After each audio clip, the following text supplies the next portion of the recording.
விளையாடு ஓய்ந்திருக்கலாகாது. அதுக்கு தான் சூப்பர் சரவணா ஸ்டோர்ஸ்ல சம்மருக்கு ஆடைகள் வாங்கும் போது அவுட்டோர் கேம்ஸ் ஃப்ரீ.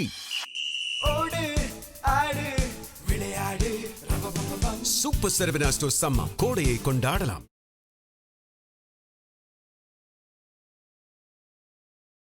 அந்த அபினேஷ் அமித்ஷாவுக்கு ரொம்ப க்ளோஸ். ஓகே. ஏன்னா இவங்க எல்லாம் பெரிய யோக்கியமா பேசுறாங்கன்னா இவங்க பண்ணக்கூடிய திருட்டுத்தனங்களுக்கெல்லாம் டெல்லியில இருந்து அவர்களுக்கு ஆதரவு கிடைக்கும். இன்கம் டேக்ஸ், சேல் டேக்ஸ், அது என்னது எல்லாத்துக்கும். அதுக்கு தான் அந்த அபினேஷை கூப்பிட்டு விஜய்கிட்ட போய் பேசியிருக்காங்க. ஓகே. விஜய் என்ன சொல்லியிருக்காரு, இதெல்லாம் எலெக்ஷனுக்கு முன்னாடி நாங்க பிஜேபி சேர்க்க முடியாது, எங்களுடைய கொள்கை எதிரி அப்படின்னு சொல்லிட்டாப்ப. இப்ப அந்த வேலுமணி இருக்காம பாருங்க, அவரு தான் இப்ப முக்கியமா கூப்பிட்டு நீங்க போங்கன்னு சொல்லி எடப்பாடி முடிச்சு கழுத தேஞ்சு கட்டரும்பு அதிமுக ஆக்கிட்டான். ஓகே. முதல்ல சசிகலா அம்மாவை சேர்க்கக்கூடாதுன்னு சொல்லி போட்டு இவனுல உருகேத்தி அவரு பேர் என்னது துக்குளக்கு குருமூர்த்தி அதிமுக எப்படியெல்லாம் அழிஞ்ச கதையை சொல்றேன். குருமூர்த்தி போய் உனக்கெல்லாம் ஆண்மை இருக்கடா, நீ போய் உட்காரு தர்ம யுத்தம் சொல்லி அவர் பாவம் ஓபிஎஸ். அது தனி மனித வேண்டாம், அது ரெண்டு பூசுது, அது வேண்டாம். லீமா ரோஸ் சொல்லி அவங்க வந்து எம்எல்ஏ ஆயிட்டாங்க. இப்போ எம்எல்ஏ சும்மா ஆகல, 800 கோடியை பழனிசாமி கொடுத்துருக்கு. இப்ப ஜெட் யாருக்கெல்லாம் கொடுத்துருக்கானா, மிஸ்டர் மோடி, மிஸ்டர் அமித்ஷா, இல்ல அமித்ஷா இல்ல, இவர் யோகி ஆதித்யநாத். ஓகே. அந்த வரிசையில 9 பேர் கொடுக்கப்பட்டிருக்காங்க. மொத்தம் 10வது விஜய் கொடுக்கலாம். விஜய்க்கு எதுக்கு செட் பிளஸ்? வேலுமணி இவெல்லாம் உட்காந்து என்ன வாய்ப்புன்னு கேட்டுருக்காங்க. நான் வந்து முதலமைச்சர் ஆக போறேன், கட்சி ஆட்சிக்கு வரப்போகுது, திமுக கூட்டணிக்கு வருது, அவ்வளவுதான். ஷாக் ஆயிட்டாங்க. திமுகவை எதிர்த்துதான் புரட்சி தலைவர் கட்சி வச்சாரு. இத்தனை வருஷமா நம்ம திமுக எதிர்த்து நிக்கிறோம், இப்போ உனக்கும் ஓபிஎஸ்க்கும் என்னடா டிஃபரெண்ட் அப்படின்னு ஷாக்காய் உடனே வெளியே போய் போன டெல்லிக்கு. ஓகே. ஒரு வட இந்திய சனாதன ஆதிக்கம் வந்ததுக்கு இன்னைக்கு காலையில ஒரு செய்தி. அது எப்படி வந்துச்சு? வரவே எப்படி வந்துச்சு? ஜோசியக்காரனுக்கு மந்திரி பதவி, முதலமைச்சருடைய பெர்சனல் ஆலோசகர், பொலிட்டிக்கல் அட்வைசர். அவர் யாரு? ஜோசியர் ஏதோ ரத்தன் பண்டிட்னு போட்டு, ரத்தன் பண்டிட் என்ற வெற்றி வேலம். சரி, வெற்றி வேலுக்கும் ரத்தன் பண்டிட்டுக்கும் என்னல சம்பந்தம் இருக்கு? ஜெம் டிவி நேயர்களுக்கு வணக்கம். நான் கசாலி. இன்னைக்கு தமிழக அரசியலும் ஈரான் அளவுக்கு பரபரப்பாக இருக்கு. அப்போது ஒரு பக்கம் ஈரான், அமெரிக்கா, அது சம்மந்தப்பட்டது உலக செய்திகளில் பேசுகிறோம். இன்னொரு பக்கம் நம்ம தமிழ்நாட்டு அரசியல் என்ன நிகழ்ந்துக்கிட்டு இருக்குங்கிறத நீங்கள் ஏற்கனவே பல ஊடகங்கள் வழியாக நீங்கள் பார்த்துட்டு இருந்தா கூட, இப்போ வந்து அவர் தோழர் சுஃபியான் அவர்களோட பேசும்போது அவருக்கு கிடைக்கிற 2 செய்தி, எனக்கு கிடைக்கிற 2 செய்தி, அதை வந்து கலந்துரையாடல் வந்து பண்ணுறோம். என்னென்னா, சில நேரம் நமக்கு வந்து நம்ம பின்னூட்டத்தில் டிஸ்டர்ப் பண்ணாதீங்க, இது பண்ணாதீங்கன்னு சொல்கிறது உங்களுடைய அன்பை வெளிப்படுத்துகிறீங்க அப்படின்னு எடுத்துக்கிடுவோம். சரி, ஓகே, நல்லது. இப்போ வந்து தமிழ்நாட்டு அரசியலை பற்றி, தமிழ்நாட்டில் புதுசாக இதுவரைக்கும் இல்லாத, கடந்த 50-60 வருஷமாக இல்லாத அளவுக்கு புதுசாக ஒரு கட்சி தொடங்கினாங்க. 2-3 வருஷத்துக்குள்ளே ஆட்சியை பிடிச்சி ஆட்சி அமைச்சாச்சு.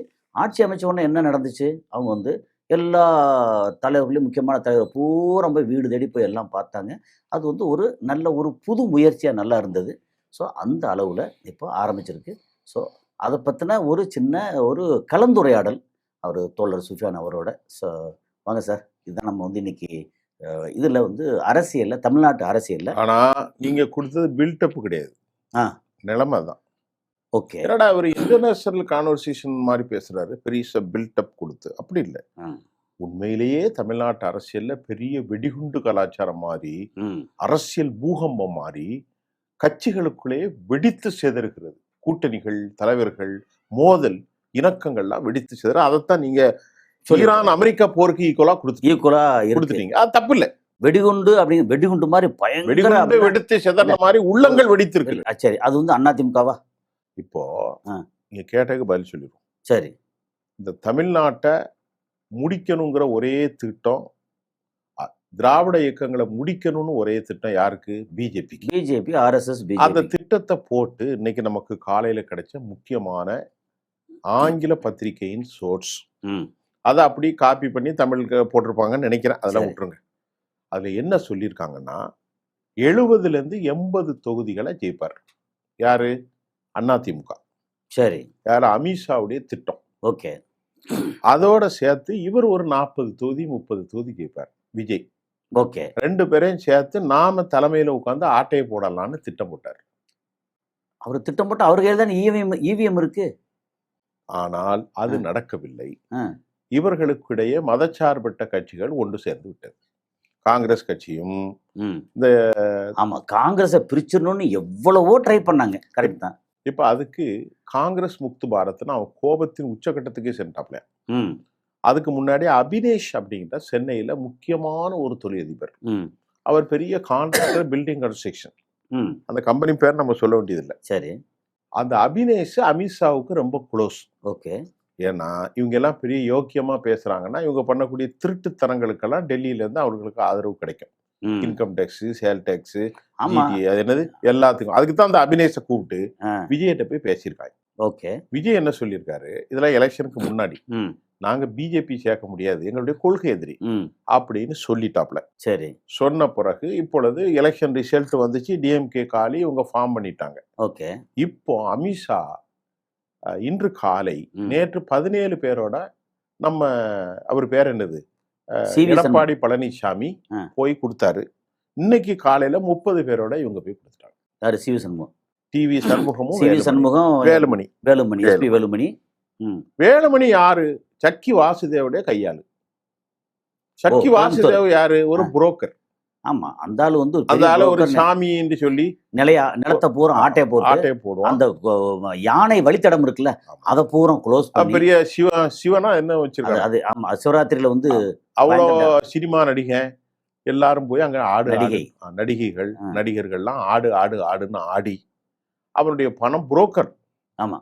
இங்க இருந்து தமிழ்நாட்டுல எடப்பாடி பழனிசாமி கப்பம் கட்டினது வேலுமணி மூலம்தான். நேர கொல்லிமலையில போய், கொல்லிமலை என்ன மலை? வெள்ளிங்கிரி மலையில போய் விட்டுருவாங்க. அங்க இருந்து ஹெலிகாப்டர்ல டெல்லிக்கு. இதுதான் உண்மையான கதை. இப்ப அந்த வேலுமணி இருக்கான் பாருங்க, அவரு தான் இப்ப முக்கியமா கூப்பிட்டு நீங்க போங்கன்னு சொல்லி எடப்பாடி முடிச்சு கழுது தேஞ்சு கட்டரும்பு அதிமுக ஆக்கிட்டான். ஓகே. முதல்ல சசிகலா அம்மாவை சேர்க்க கூடாதுன்னு சொல்லி போட்டு இவனுல உருகேத்தி அவரு பேர் என்னது துக்குளக்கு குருமூர்த்தி அதிமுக எப்படியெல்லாம் அழிஞ்ச கதையை சொல்றேன்.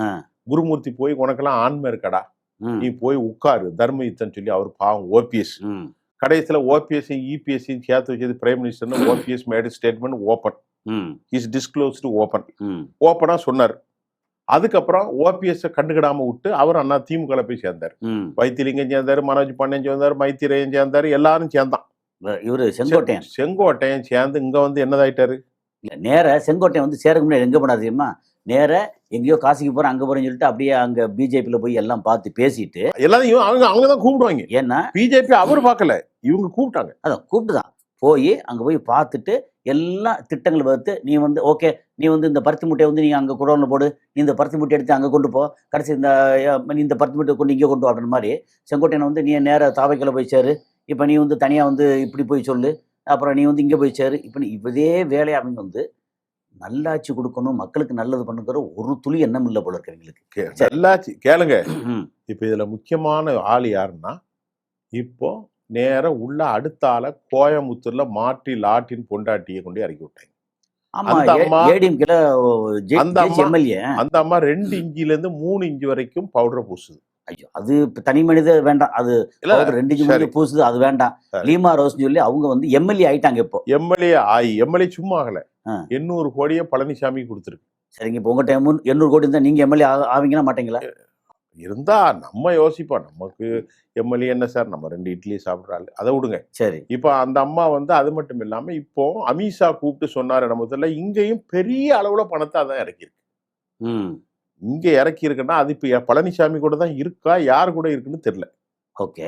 இப்ப பழனிசாமி அணியில 17 பேர்ல லீமா ரோஸ் ஒருத்தர் இருக்காங்களா, இல்லன்னா அந்த 30 பேர்ல இருக்காங்களான்னு எனக்கு அது சரியா வரல. பழனிசாமி அணி வந்து 17 சிறுசாயிடுச்சு, சிறுசு டைனி செக்டரா மாறிட்டு. ஓகே.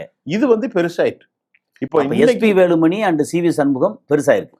அதுல இன்றைக்கு காலை கன்ஃபர்மேஷன் அந்த ஆங்கில நாளிதழ் சொல்லுது, மிகப்பெரிய பரிசு தொகைகள் கொடுக்கப்பட்டதாக. ஆமா, பரிசு ஆளுக்கு 50 ரூபா. ஆமா, 30 50 1500. பிஜேபி காரங்களுக்கு 1500 ரூபாங்கிறது என்னது? ஒண்ணுமே இல்லையா.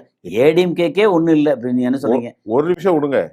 இந்த என்னமோ கொடுத்தாங்களே, பத்திரத்தின் மூலமாக என்னமோ லீகலா எல்லா கட்சிகளுக்கும் டொனேஷன் கொடுத்தாங்களே, ஆமா அதுல மார்டின் தமிழ்நாட்டு திமுகவுக்கு 500 ரூபா, ஆமா 500 சி, 500 கோடி. அண்ணா 500 சி, பிஜேபிக்கு 1800 சி. ஆமா சம்திங். அத மாதிரி இப்போ ஒரு 1800 கொடுத்தா கூட 2 ஸ்டேட்ல வித்து கொண்டுருவோம். ஆமா எதை வித்துக்கிட்டு இல்ல தமிழ்நாட்டுக்கு அடுத்து வந்து லாட்டரி வந்து வெளியே வரப்போகுதுன்னு வேற சொல்லிட்டு இருக்காங்க. அப்ப லீமா ரோஸ் வந்து பெரிய அளவிலான உதவி செஞ்சதாகவும் 30 எம்எல்ஏக்கள், நான் அதை அப்படியே எழுதி வச்சிருக்கேன், வேலுமணியை ஆதரிச்சதற்கு ஆதரவு கிடைத்தும் இந்த அபினேஷ், நீங்க சொல்ற அபினேஷ் இருக்கா இல்லையா, அபினேஷ் வந்து தொழிலதிபர், அவருக்கும் அமித்ஷாவுக்கும் இடையிலே தொடர்பு கொண்டு வேலுமணியை கூட்டணிக்கு அனுப்புங்கன்னு ஒரு பெரிய நெட்வொர்க்கை மேல செய்யறது மட்டும் இல்ல, இவருக்கு Z+ பாதுகாப்பு 10வது பேரா கொடுக்குறாங்களாம். யாருக்கு? நம்ம விஜய்க்கு. Z+. ஓகே, ஏற்கனவே கிடையாதுல்ல, Z கிடையாது, Z இல்ல, Y+ Z என்னமோ ஒண்ணு இருக்கு. இப்ப Z யாருக்கெல்லாம் கொடுத்திருக்கானா, மிஸ்டர் மோடி, மிஸ்டர் அமித்ஷா, இல்ல அமித்ஷா இல்ல, இவர் யோகி ஆதித்யநாத், ஓகே, அந்த வரிசையில 9 பேர் கொடுக்கப்பட்டிருக்கான். மொத்தம் 10வது விஜய் கொடுக்கலாம். விஜய்க்கு எதுக்கு Z+? அவரு எவ்வளவு பெரிய ஆளு, எவ்வளவு பெரிய ஆளுங்க, அவருக்கு என்ன பெரிய பயங்கரவாதிகள் திரட்டு இருக்கா, இன்டர்நேஷனல் தலைவரா இருக்கலாம்ல, ஏன் திடீர்னு சிஎம் ஆயிட்டாரு, பல வகையில பல இடங்கள்ல இருந்து அவருக்கு வந்து திரட்டு இருக்குத்தானே செய்யும். அவருக்கு என்னங்க திரட்டு? இப்போ பாரம்பரிய அரசியல் கட்சியில ஒரு சினிமாக்காரர். ஆமா, அப்ப எதுக்கெல்லாம் இதை கொடுத்தானா அவரை கூல் பண்ணி நம்ம பக்கத்துல வந்துரு, நம்ம திட்டத்துக்கு ஓட்டு போடு, பிஜேபி காங்கிரஸ கலத்தி விட்டுரு. இப்ப என்ன திட்டம்னா, இவங்களும் நினைக்கிறாங்களாம், அதாவது விஜய் பக்கத்துல நமக்கு இப்ப இந்த திமுக கூட்டணி கொஞ்சம் தானே இருக்கு, ஒரு பணி இப்ப 8×12, 7×12, 8 இல்லையே, 7×12 காங்கிரஸ், அது போக மீதி கம்யூனிஸ்ட் 4, இவங்க 2, இவங்க எல்லாம் வந்து பெர்மனண்டா இருக்க மாட்டாங்க. அதனால நமக்கு அண்ணா திமுக சேர்றதுதான் பலம். ஆனா அண்ணா திமுக 2/3 32 வேணும். ஓகே, 16 16 3 16 எவ்வளவு? 48. இப்ப இவங்கள்ட்ட எத்தனை சீட் இருக்கு? 47 இருக்கு. அப்ப 2 மடங்குனா 32 வரும். ஆமா, இந்த 2 குறையுது. 2 குறையிறது ரீமா ரோசா பாலினா, அவங்க யாரு? அந்த பிரச்சனை இல்ல, எடப்பாடியே எனக்கு கொஞ்சம் கொடுப்பா, நானே வந்துருவாரு. வேற என்ன சொல்றீங்க? இப்ப எடப்பாடி ஒரு மீட்டிங் போட்டிருக்காரு. சரி, அத உங்களுக்கு சொல்ல மறந்துட்டேன். ஓகே, அந்த மீட்டிங் எப்போ இவங்க எல்லாம் சண்டை பிடிக்க முன்னாடி சிபி சண்முகம் எல்லாரும் போய் உட்கார்ந்துருக்காரு.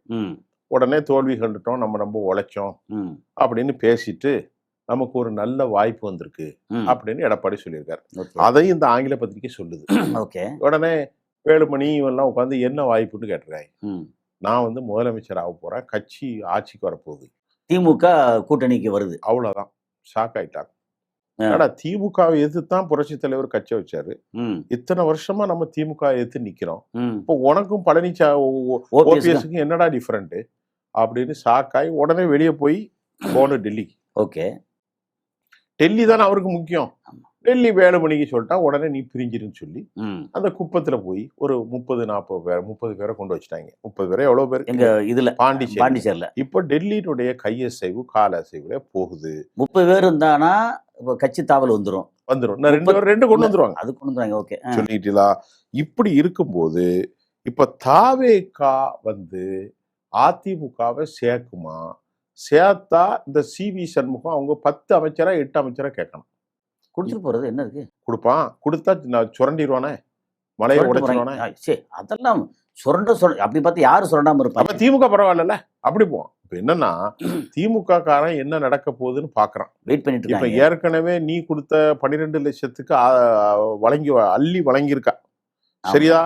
வாக்கு இத இப்ப டிஎம்கே காரன் தான் நக்குறான், அவன் தான் மலையை உடைச்சான், அவன் தான் கையை உடைச்சான்னு காலை உடைச்சானா. அப்ப நீ என்னன்னா இப்ப முதல்ல இங்க வந்து ஒரு வட இந்திய சனாதன ஆதிக்கம் வந்ததுக்கு இன்னைக்கு காலையில ஒரு செய்தி. அது எப்படி வந்துச்சு? வரவே இல்லை. எப்படி வந்துச்சு? ஜோசியக்காரனுக்கு மந்திரி பதவி.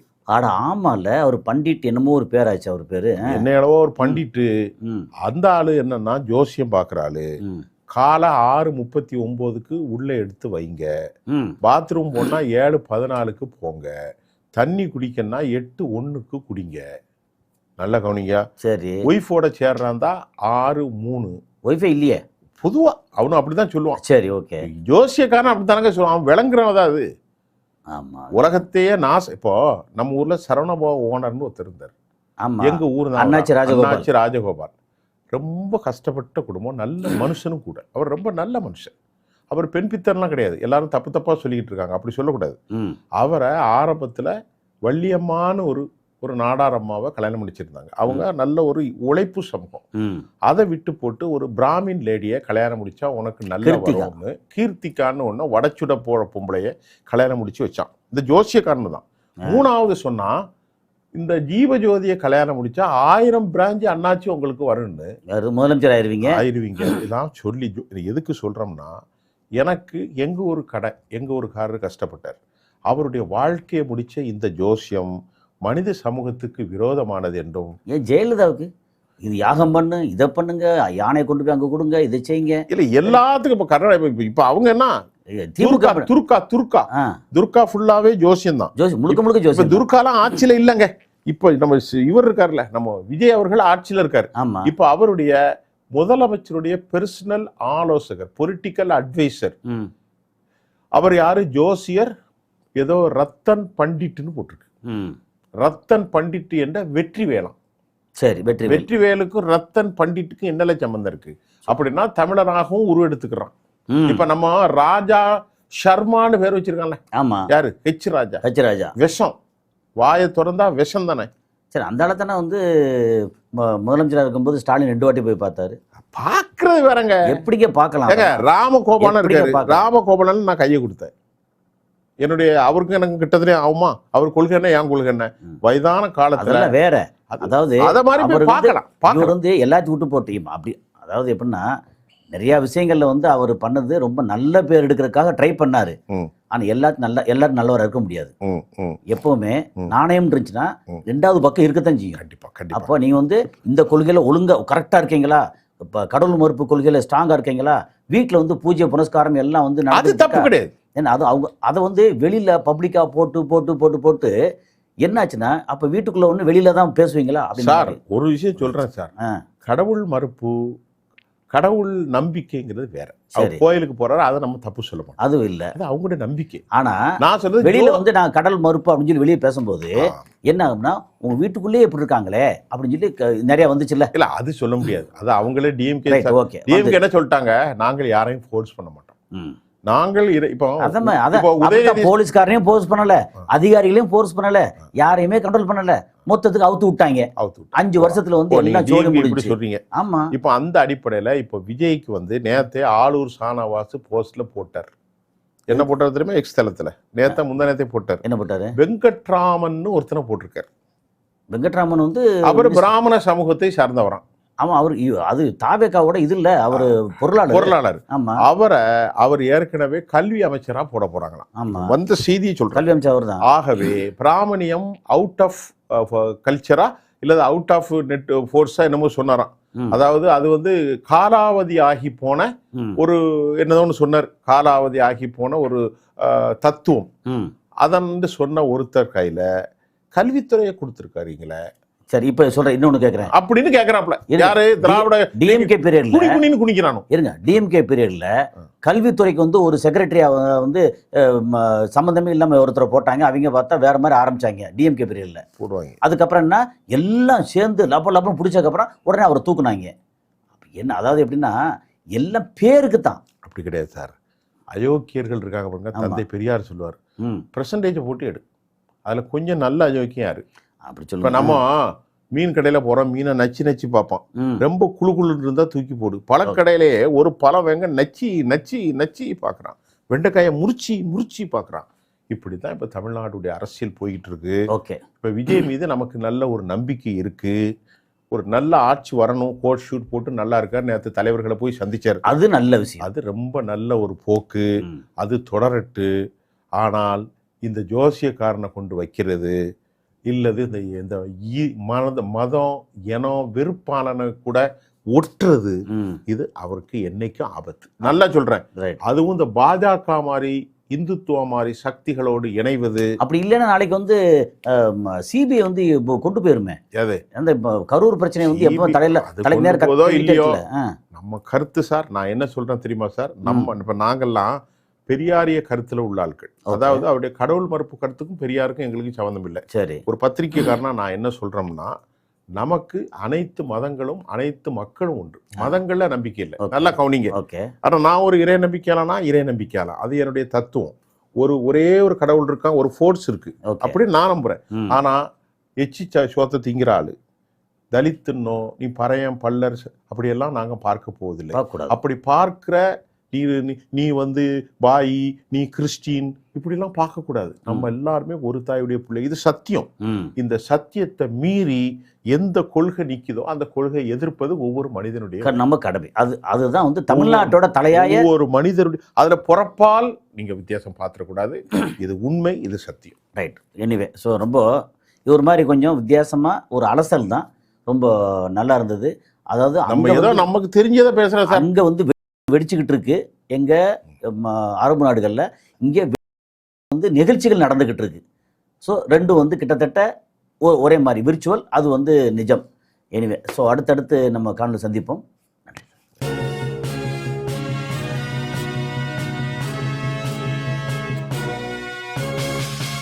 விளையாடு ஓய்ந்திருக்கலாகாது. அதுக்கு தான் சூப்பர் சரவணா ஸ்டோர்ஸ்ல சம்மருக்கு ஆடைகள் வாங்கும் போது outdoor games free. Super Saravana stores summer கோடையை கொண்டாடலாம்.